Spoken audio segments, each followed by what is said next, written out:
Big shot ஆன்மீக நேயர்களுக்கு அன்பு வணக்கம். நாம் தொடர்ந்து 63 நாயன்மாருடைய வாழ்க்கை வரலாறை சிந்தித்துக் கொண்டிருக்கின்றோம். அந்த வகையில் இன்றைக்கு சைவ சமயத்தினுடைய எழுச்சியாக இருந்த மிக முக்கியமான ஒரு நாயன்மாருடைய வாழ்க்கை வரலாறை சிந்திக்க வைக்கின்றோம். வம்பரா வரிவண்டு மணம்நார மலரும் மது மலர் நற்கொன்றையார் அடிகளார்பென எம்பிரான் சம்பந்தன் அடியார்க்கு மடியன் என்று சுந்தரமூர்த்தி நாயனார் சுவாமிகள் இவருடைய வாழ்க்கை வரலாறை பதிவு செய்திருக்கிறார். இந்த நாயன்மார் சீர்காழியிலே வைத்தீஸ்வரன் கோயிலுக்கு பக்கத்திலே பிறந்த ஒரு அற்புதமான நாயன்மாராக இருக்கிறாரு. இவர் பிறந்ததிலே ஒரு அந்தனர் குடியிலே பிறந்து சைவத்தினுடைய மிக முக்கியமான பெருமைகளை எல்லாம் கேட்டு வளர்ந்தவராக இவருடைய வரலாறை நம்ம பார்க்கிறோம். ஆனா 3 வயதாக இருக்கிற போதே எம்பிரானால் ஆட்கொள்ளப்பட்டவராக இந்த நாயன்மாருடைய வாழ்க்கை வரலாறு இருக்கு. சிவபாத இருதயருக்கும் பகவதி அம்மையாருக்கும் மகனாக அவதரிக்கிறார். அப்படி அவதரிக்கிற போது அந்த ஊரிலே சிவபாத இருதயர் தினமும் காலை எழுந்து அந்த ஊரிலே இருக்கக்கூடிய வைத்தீஸ்வரன் கோயிலுக்கு சென்று அந்த குளத்திலே மூழ்கி எழுந்து வைத்தீஸ்வரநாதரை வழிபட்டு வரக்கூடிய ஒரு வழக்கத்தை கொண்டவராக சிவபாத இருதயர் இருக்கிறார். இப்படி தினமும் செய்து கொண்டிருக்கிற போது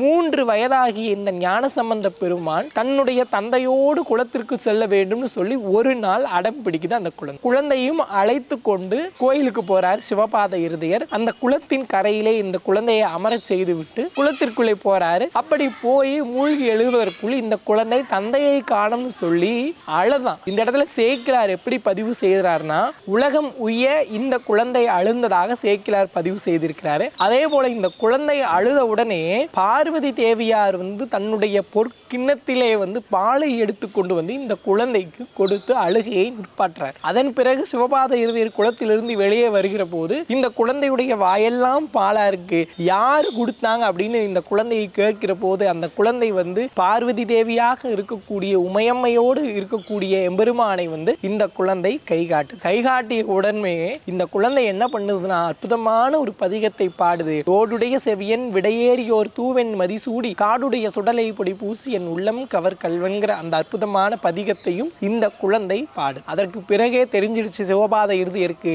இந்த குழந்தை சாதாரண குழந்தை அல்ல, தெய்வீக குழந்தை, இது எத்தனையோ அற்புதங்களை செய்ய வல்லதுன்னு சொல்லி இந்த குழந்தையை தன்னுடைய தோள் மேல் ஏற்றிக்கொண்டு அங்கே இருக்கக்கூடிய எம்பெருமானை வழிபடுகிறார். இந்த சீர்காழிக்கு என்ன பெருமை அப்படின்னா, இந்த உலகமே அழிந்தாலும் கூட இந்த சீர்காழி மட்டும் ஒரு தோணி போல கடல்ல மிதப்பது போல இது மிதந்து கொண்டே இருக்குமா. அதனாலதான் அதுக்கு தோணிபுரம் அப்படின்னு அதற்கு பேர். அப்படிப்பட்ட ஊரில் இருக்கக்கூடிய வைத்தீஸ்வரநாதரையும் சட்டநாதரையும் வழிபட்டு பிறகு இந்த ஊரிலே இருக்கக்கூடிய அத்தனை சிவாலயங்களுக்கும் இந்த குழந்தையை அழைத்து கொண்டு போய் அந்த ஊரில் எல்லாம் பதிகத்தை பாடி பல அற்புதங்களை இந்த குழந்தை நிகழ்த்தி இருக்கு. அதே போல நம்முடைய வேதாரண்யத்திலே நம்ம திருமறை காடரையும் வழிபட்டு மூடிய கதவு திறக்கவும் மூடவும் இவரும் திருநாவுக்கரசரும் சேர்ந்து பாடல் பாடிய அற்புதங்கள் எல்லாம் இவர் செய்யறாரு. அதே போல திருச்செங்கோடுல எழுந்தரிக்கக்கூடிய அர்த்தநாரீஸ்வர பெருமான் கோயிலுக்கு போய் அங்கேயும் பாடல் பாடி அங்க இருக்கக்கூடிய குளிர் சுரம் அப்படிங்கிற நோய் அந்த மக்களை